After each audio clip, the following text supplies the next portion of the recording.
We already have a nigger mayor. We don't need any more nigger big shots. I learned a lot. And I learned that and Corn Pop was a bad dude.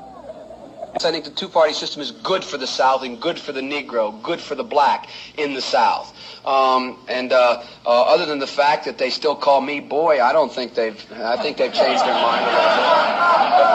If Haiti just quietly sunk into the Caribbean or rose up 300 feet, it wouldn't matter a whole lot. Is it because blacks are involved in Haiti? It was old media that got him in trouble. Personal comments he made about another White House hopeful, Senator Barack Obama.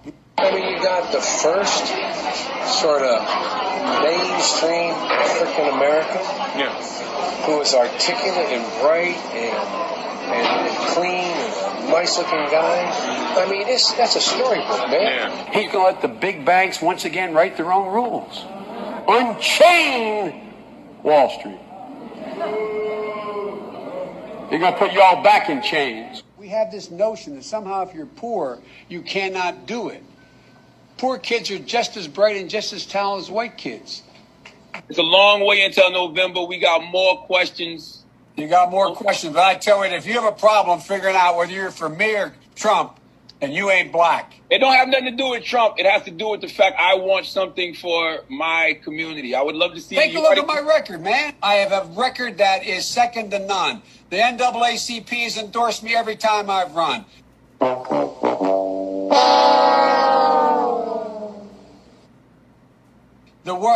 Come on. Take a look at the record. Come on, baby. Let's invest. Joe has a terrible history in the black community, and everybody just loves him because he's a fluffy old guy. Former Vice President Joe Biden, he's run for president twice before, unsuccessfully. He's never before been the front runner. Now that he is towering over all the other declared Democratic candidates, his almost 5 decades in public life are getting some real scrutiny. On top of that list, his record on civil rights during his younger days as a U.S. Senator. CNN's Jeff Zeleny has exclusively obtained some letters written by Biden himself.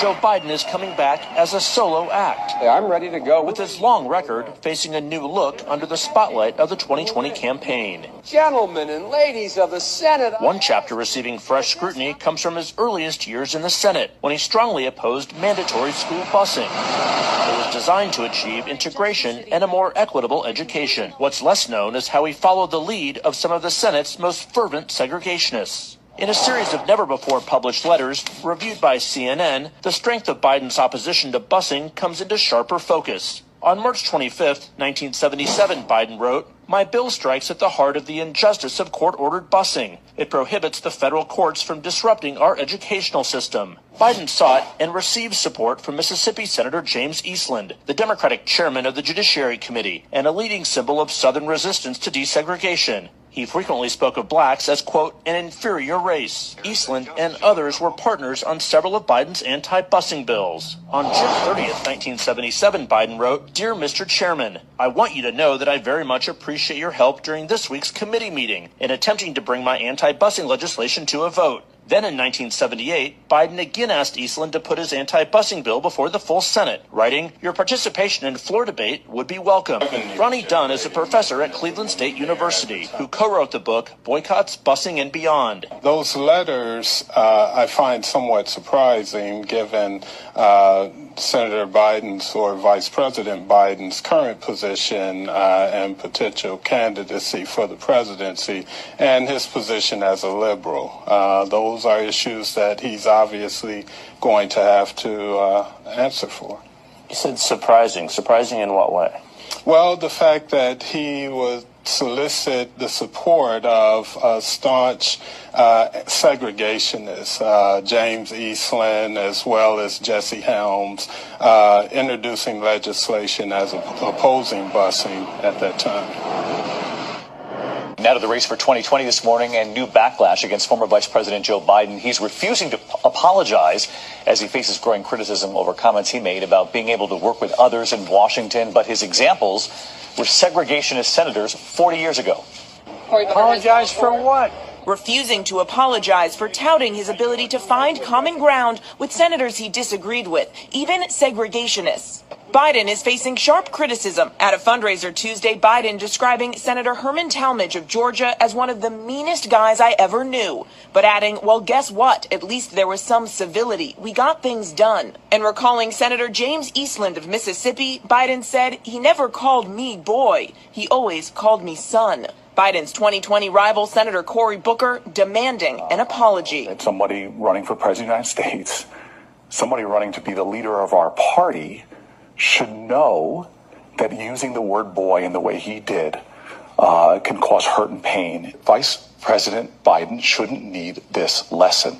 Now, Biden actually took it a step further, saying that it was Senator Cory Booker who owes him the apology. Cory should apologize. It was hurtful to hear you talk about the reputations of two United States senators who built their reputations and career on the segregation of race in this country. And it was not only that, but you also worked with them to oppose busing. And, you know, there was a little idea they keep in jail longer. I'm the guy that wrote the bill requiring federal judges to keep people in jail 100% of the time for which they're sentenced. It doesn't matter whether or not they're the victims of society. The end result is they're about to knock my mother on the head with a lead pipe, shoot my sister, beat up my wife, take on my sons. So I don't want to ask, what made them do this? They must be taken off the street. Increase the penalties. Increase them. I would put the son of a gun in jail. Put them to death. From the crack epidemic of the 80s to the crime wave of the 90s to the post-9/11 war on terror, throughout his career, Biden has represented the Democratic Party consensus, shifting his views to fit whatever best serves his own political career. Over his 44 years in the Senate and then as vice president, Biden was a leading architect of today's criminal justice system, which contributed to mass incarceration and the police misconduct that protesters are fighting back against today.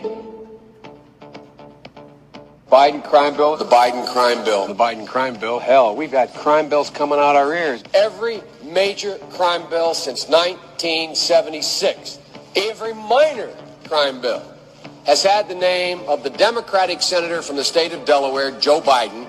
You got a gun, you commit a felony, 10 years. We already have it 5 years. Minimum mandatory. Judge can't say, you know, you had it in your pocket, you never intended to use it, we're only going to give you 1 year. Judge has to say 5 years. Well, he wants to make it 10 or 20 or 60. We can work that out. 51, we're going to get tough. Then he presented the final version of the legislation. 60 new death penalties, brand new, 60. There are 70 additional enhancements of penalties, i.e., you go to jail longer. After his disastrous 1987 presidential campaign, Biden had staged his political comeback, in part by becoming a media darling on issues of policing and crime, and he led the fight to pass the landmark 1994 crime bill under Bill Clinton. When I wrote the original bill that started this whole process, the so-called Biden crime bill, I didn't call a liberal confab and write it. I didn't call any big society people and write it. I called the cops. A Democratic president wants 100,000 cops. A Democratic president wants to build 125,000 new prison cells. That's the secret. That somehow the Republicans tried to make the crime bill tougher. I say, poppycock. They didn't make anything tougher. Found out that this midnight basketball isn't getting them together, a bunch of jive folks living in their city to do, try to see if they can be Michael Jordan. When they found out, they were keeping schools open. So gangs come off streets instead of out raping my mother, marauding me, robbing the local store. They're in a gymnasium. And my daughter will be safer. My wife will be safer. My mother will be safer. And I will be safer. And I will be happy. Never again should Washington put politics and party above law and order. Along with several laws passed in the 80s, the 1994 crime bill drove up the local, state, and federal prison populations, and it tarnished the reputations of Biden and Bill Clinton, who signed it into law. Hey, Clinton! You didn't want to take pictures of our people here. We're still in jail for what you did. When Biden ran for president in 2008, he told the New York Times that he knew more people would be locked up across the board. You ashamed of that bill? Not at all. In fact, I drafted the bill. We had enormous success. The mass incarceration created by Biden's lock-em-up policies ripped apart vulnerable communities and families for a generation, and the federal funding streams and law enforcement infrastructure it created continue to hinder reform efforts. I'll do my job and I will take responsibility. You ashamed of that bill? Not at all. And by the way, I sit on the stand and it get hot. I got hairy legs that turn blonde in the sun.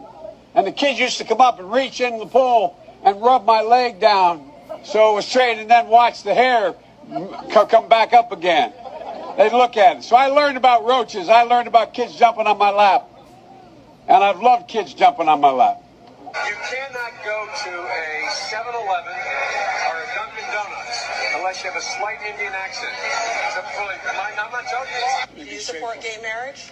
No, Barack Obama nor I support redefining from a civil side what constitutes marriage. We do not support that. This clip, a young girl catches Biden's attention. He then asks the 6-year-old girl if she's 17. How old are you, 17?